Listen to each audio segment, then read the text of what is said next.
Target acquired. There it is. Is the window bulletproof? No. Because we gotta rehash the old plot. What a shit edit. Hey, what's up? Welcome back to Visual Effects Artists React. Today is Independence Day, and we are gonna be comparing the original Independence Day to the one that came out 20 years later. There's visual effects, both great and bad, in both of those movies, and we're gonna be looking at all of that today. Breaking news.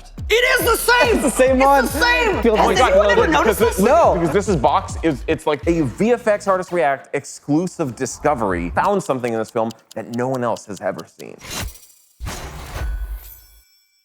On a scale of 1 to 10, how would you guys rate the original Independence Day? But as the day when the world declared in one voice, we will not go quietly into the night. Oh, dude, a classic movie. I'd give it like a 9. It's a great film, especially the end when they're both standing there in the desert and they're always backlit. Probably my favorite scene. Did you guys see the second Independence Day? We're going to survive. We celebrate. I saw parts of it. Nope. The first Independence Day is one of my top 5 favorite films of all time. The second Independence Day, I remember seeing the trailer for it on my 30th birthday. Go to goarmy.com/independence to learn how you It is one of the dumbest, most stupid films I've ever seen. I'm sorry, I'm not being nice here. It is Dumb and stupid. it is, Wow. oof, it's rough. So, But how are the visual effects, Nico? amazing.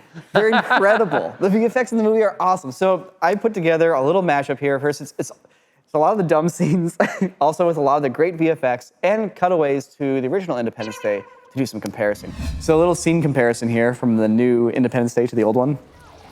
No, I was getting choked by an alien. Beep, beep, beep, beep, beep, beep. Oh my God, we're so bad. What are we even aiming at? What are we even shooting at? You just let it take your gun. We haven't been directed as to where the alien is, so we're all Use gonna the shoot what we want. Dude, is there a ninja? Got him. Yeah, this dude just like kept his video game outfit on the whole time. You have this issue when you have like CG monsters, which is like people don't know where to like look or shoot, and you can see it so like it hits so badly here. Like that guy grabs the gun, that Secret Service agent, and he like just shoots to the left. He doesn't like he's imagining that the alien just jumped over there, but nobody else imagined it.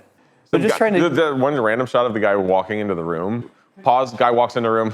Stab. What even happened? What is the scene anyway? Like, Shooting at the wall. they're literally shooting at the wall. yeah. This is All right. dumb and stupid. You're right. This is dumb and stupid. And now check out the refined approach in the first Independence Day to the exact same scene. Is that glass bulletproof? No, sir. They just light him up. Just light him up. Just shoot them. Shoot kill the him. alien in the cage. They're in the same, literally the same lab. They are in the same except lab. now they all have like way more high-tech alien laser guns. Why are futuristic weapons always so slow? And like, why are their lasers so weak? They killed that alien with 9mm bullets. This is cool. This is great. Dude, look at that. Yeah. I That's like super that. sick. It's a portal. Are you seeing this, Jeff Goldblum? His name is actually Jeff Goldblum in the movie. That's a lot of stimulation. The idea of having these ships like burn up as they're entering the atmosphere is super cool, but they're like burning up way too soon. They were pretty high up in the atmosphere, but that's where you would be getting that, because they're going so fast. So is the idea here that the ship is so large, the gravity of it is sucking people up? Yes. This stuff looks Wow. fantastic though. Like, My goodness. Then these guys just being like, wow, look at all that. whoa. So blue. Like the light beams going through the smoke, Yeah. all like the custom models. They have all the, The render random settings. jets? All the settings are checked on the renderer. yeah. Do you notice how they took the Burj Khalifa in one piece and brought it to London? Yeah, It's in one piece. It's really strong, except for when you put it on its head. Well, yeah, they built it one way for a reason. What's up, everyone? Welcome to another episode of Girl That Works with VFX Artists React to Good and Bad Shoes, sponsored by VESSI. Obviously, bad shoes, everything but VESSI, which only leaves the good, AKA VESSI's. So right here, what you're seeing is the weekend shoe. It's their most popular shoe, so popular, in fact, they can't even keep them in stock. I know what you're thinking. Are they actually walking through the water, or is that CGI? I can tell you firsthand, it's not CGI. VESSI's are 100% waterproof. And because of this, you can do every single activity known to man, no matter what kind of VESSI's you have. Listen, you see the guy bungee jumping? I know what you're thinking. He's on a volume, right? No, these are real VESSI's going on real adventures. Woo, that all-terrain grip. You see he's walking through rivers, streams. It doesn't matter where you are, they have you covered.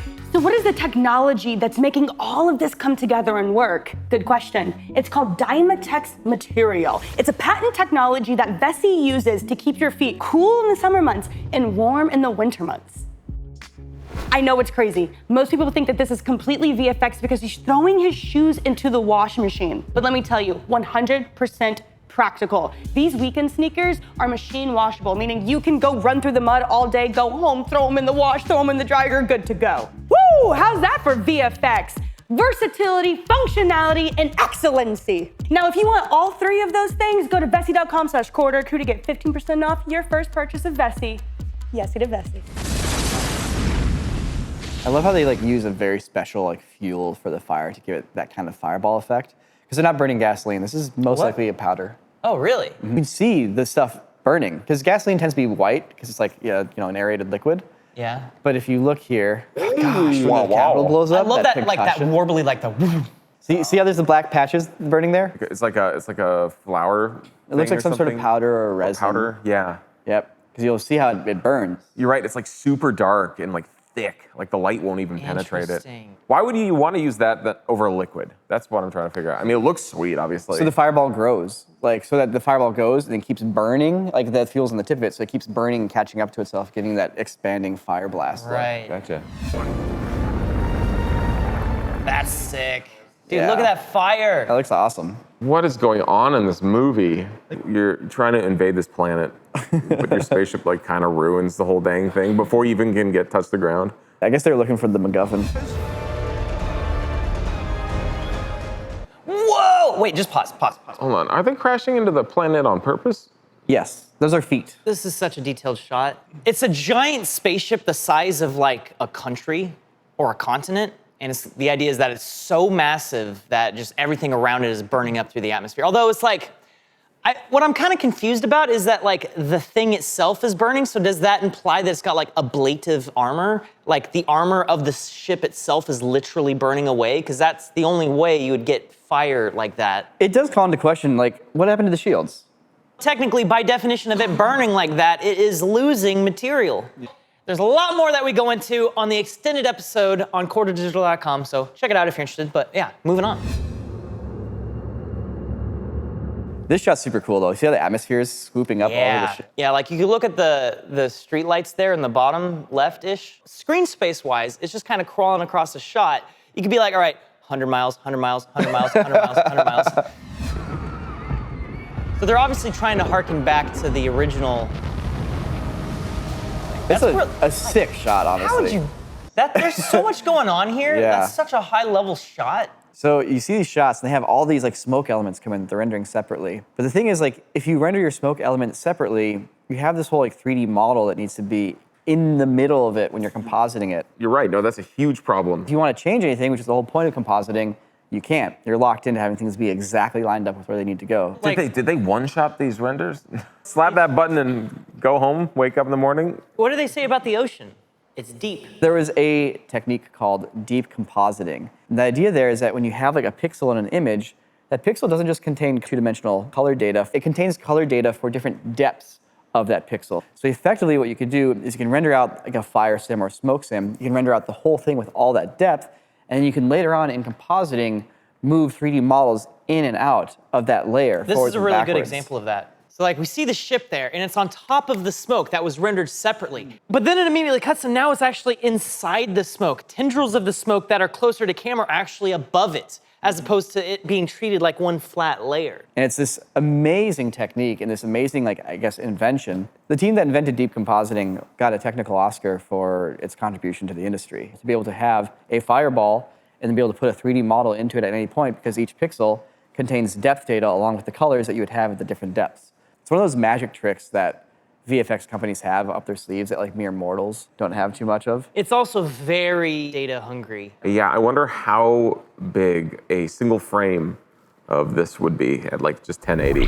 Hey, real quick, if you watch the show every week and you want to support us even more than that, check it out. We got new merch. Look at this. Sam made this himself. He basically took the corridor logo and deconstructed it into this cool perspective hallway thing, or a corridor, if you will. It's available for a limited time only from June 14th to the 23rd. And if you're a corridordigital.com subscriber, guess what? You get 15% off on your merch purchases, which actually saves you money with the $4 subscription. I'm just saying, if you want the t-shirt or the hoodie, go to corridordigital.store and you can support us in making more videos. Check it out, it's cool. Anyway, back to React. All right, so here's the aliens showing up in the original Independence Day. Dude, this reveal is so good. So good. You're like, all right, a little satellite dish. Oh, there's a few satellite dishes. Are these the size of pizzas? They're not. This is all practical effects here. How are they doing the atmospheric fire like that? It's a cloud tank. Things like milk, mixed in with water, bubbling up. You could do this by taking a shape of your ship, putting some lights in it as well, and hoses in it, some little like straws basically, and you put a camera underneath that water tank, and you go into the water while pushing the milk out through the model. And they have a light inside of there, so it gives you the effect of fire, and it looks really good. Yeah, so what we're seeing is actually a liquid effect that's being composited into the sky at a huge scale. And it resembles clouds or smoke. They'd put all their effort into like just compositing one really nice filmed element, stock footage, on top of like the other really nicely filmed shot, and that's it. But they're definitely like stacking the deck for themselves. So it's the mountains and a very clear horizon line, and then everything above that is sky, and there's not even clouds. That stuff takes a lot of time and effort to go do. People don't realize, maybe they do now, people tend to forget, but if it blew up in that movie, it was a miniature. It pretty much covers it all as far as that movie. Whereas now these days, it'd just be like, it's a comp shot, just comp it all. What they shot is what's in the movie. I don't see that happening with directors today because they have the option to noodle stuff. And that's what's really driven up the cost of effects movies is they have the option to change their mind. Back then, there was no way to change your mind. Back then, what you got was what you got, and we'll shoot it 3 times.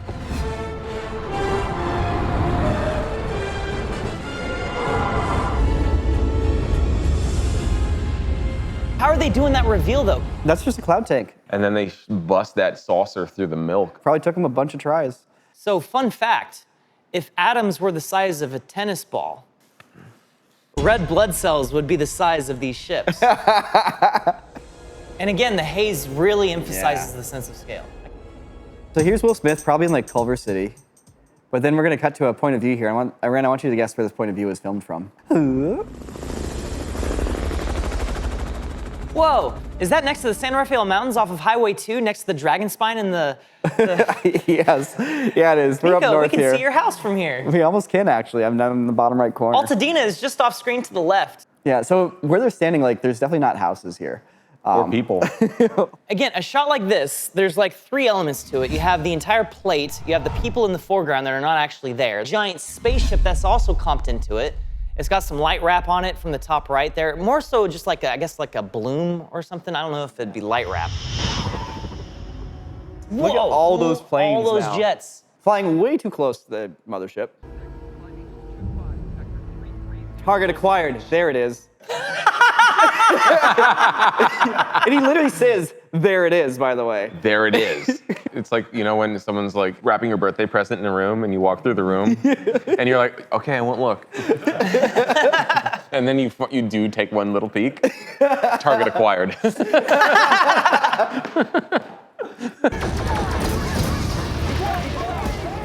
Beautiful visual effects. Gorgeous visual effects. Love it. Nonsense filmmaking. So Area 51, now super techy, looks like the video game finally. Maybe that's what the guys are referenced to is actually the video game Area 51. But do you see like the green lasers are the size of the Burj Khalifas and the explosion is the size of like a box truck?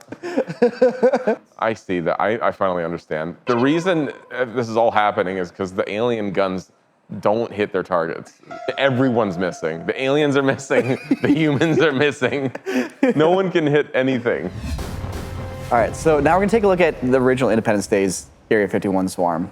The whole swarm of fighter jets are approaching and they don't really know what to expect. So they fire off all the missiles and then are like, wait, there's a shield. Oh no! Also, look how they have to use like oxygen masks. They don't have like pressurized cockpits like the alien ships do. The whole cockpit's pressure, yeah. They're very selectively killing people in this. The first airplane that dies has a malfunction and hits the shield. Yeah, and it's like too close. He wasn't able to pull out. One person specifically died. They didn't show us like 20 airplanes exploding. Yeah. You know? And then, oh shit, there's too many. Boom, one guy dies. And like now they're learning about the aliens. They're fighting them for the first time. You know, once again, it's not noise. It's not just a million missiles and a million lasers and a million explosions. Also, these back plates are super sick. So they've got the giant model of the ship and they're lighting it with really interesting light.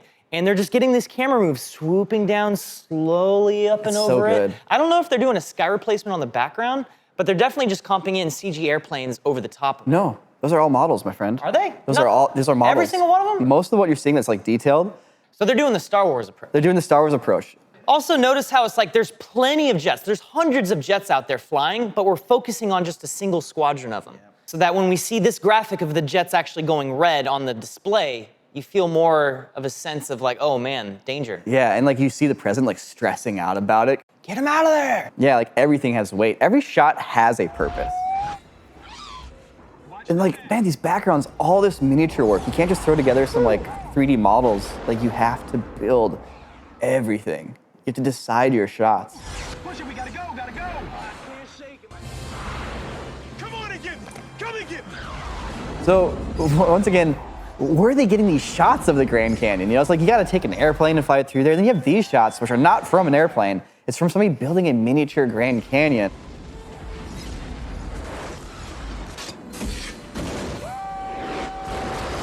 The parachute reveal. That's a great shot. Dude, how do they do that? How miniature is that? It's not very I was miniature. about to say, that looks like they yeeted an actual full-scale ship. Because that's probably a lot smaller than the actual scale of the ship. Shield engaged. All right, so Area 51 in Research and Independence Day. All right, Bill Pullman, he flew a thermonuclear bomb into the spaceship, and they're gonna put a shield around it so that when he blows it up, it doesn't kill everybody. And then janky editing here. Wait, that's sick though. Look at that. Great VFX, but man, somebody's like, we don't want to see the explosion. Just cut to it halfway through, please. Boom, look at that. That's so sick. Look how it's the actual explosion's hitting the top of the shield. Everything's blasting out below it. It would have been Hold so on that cool. a little bit longer. Would have been cool to see that happen. Explosion probably goes up and hits the shield. It looks crazy and weird, and it looks like a weird CG sim. And they probably did a focus group test audience. And the audience is like, oh, that CGI explosion was really weird. It looked really strange the way it hit the shield. They're like, can't have that. And so they cut it. They should have used that one take of Liam Hemsworth walking into the room for the sequence too. Like, where is he? Can't he just like walk up? Can we show?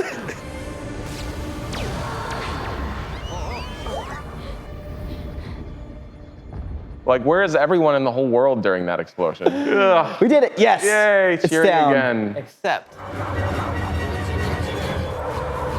So once again, beautiful visual effects. Oh, Daddy died for nothing. All remaining pilots Like, look at the shot. whoa! It's so cool. Would have been nice if it was longer. But now she followed. Oh yeah, like I love these shots. The first person view with the lasers and everything. Oh, it's very big. But look at these shots. And it's got a gun? And it's got a gun. He's got a built-in And the gun is like big scale? It's just the Yes. same gun. It's just a bigger version. That's a great shot. Whoa. Where he's like drifting Yes. a little. The big end. I love it. Great. That's the best shot in the sequence. God damn, she should have put some goggles on before ejecting. Or like, Just yeah, any sort of gear that a pilot would wear.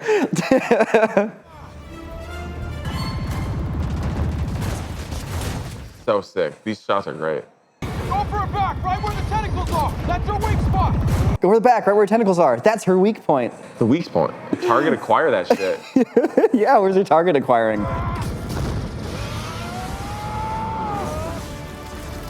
Whoa. Whoa, there's an alien in the alien. Yeah, man. It's the exoskeleton, the suit. Oh, goobers. And it's got the MacGuffin right there. Got a MacGuffin in his hand. It's got the MacGuffin right in his hand. Oh my lord, these shots. Holy heavens, these are sweet shots. Oh, and it's just gonna die on the bus. Oh wait, no, it's gonna Buster Keaton the bus. Is he gonna Buster Keaton? It's gonna Buster Keaton that Is he gonna bus. Buster Keaton that friggin' bus? Why isn't he moving? No, wait, no, he's gonna get Buster Keaton.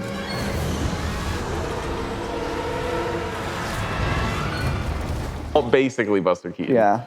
Damn, those are great shots.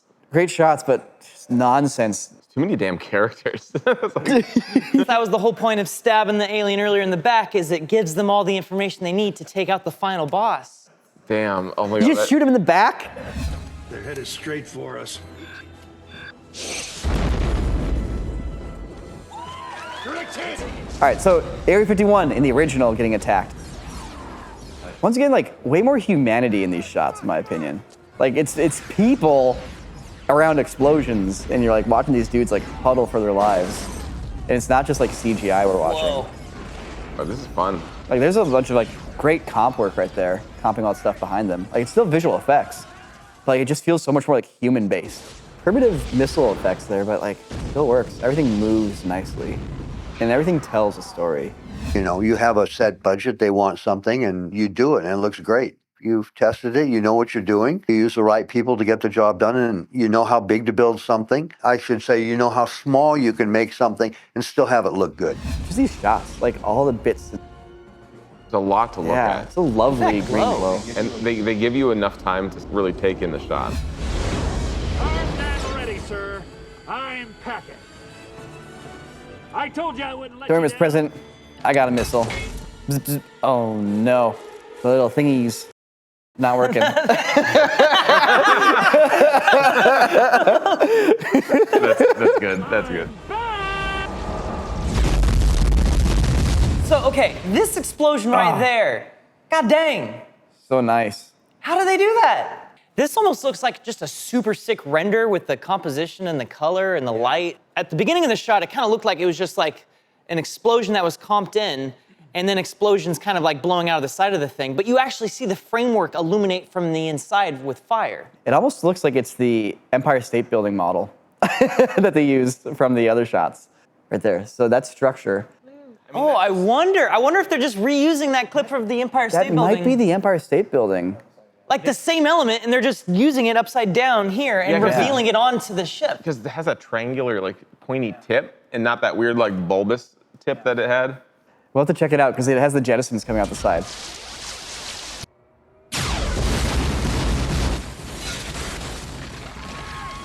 Oh, Wait, that was it. that did. That was it. That was it. Well, because it's blue. It's blue just like the alien mothership laser was, too. It's just those like little side jets. Yeah. Yeah. And obviously in this shot, again, we're seeing a very big comp shot. That building is not actually in the shot. We're seeing an alleyway of all these buildings. Maybe it's all miniature here with the foreground elements of the taxi and the people being a green screen element. That building is separate from everything we're seeing, which is gonna be behind all those buildings. So they're gonna have the actual element with all of those explosions going off to the side, not being clipped or occluded by those buildings. You actually have it flipped upside down. There we go. Yeah, this squiggly is on the left. It is the same! It's the same one. It's the same! It is Yep, the same. It's the same. That's the Empire State Building. Has anyone ever noticed this? No. Because this is it's like we have the boxy one. That's so funny. What a good reuse of that shot. Yeah, that's a perfect match. Wow, it's a perfect match. That's crazy. So they reused the Empire State Building explosion for the end of the film. It's kind of poetic. George Lucas would love that. Yeah, it's like poetry, so if they rhyme. I never knew that. I never knew that about Independence Day. Neither did I. I'm glad we found something. I don't think anyone knows that except us. We have to delete this footage. Now you know. These clips are pretty great. What? You disagree? Oh, well, maybe leave a comment and we'll watch your clips.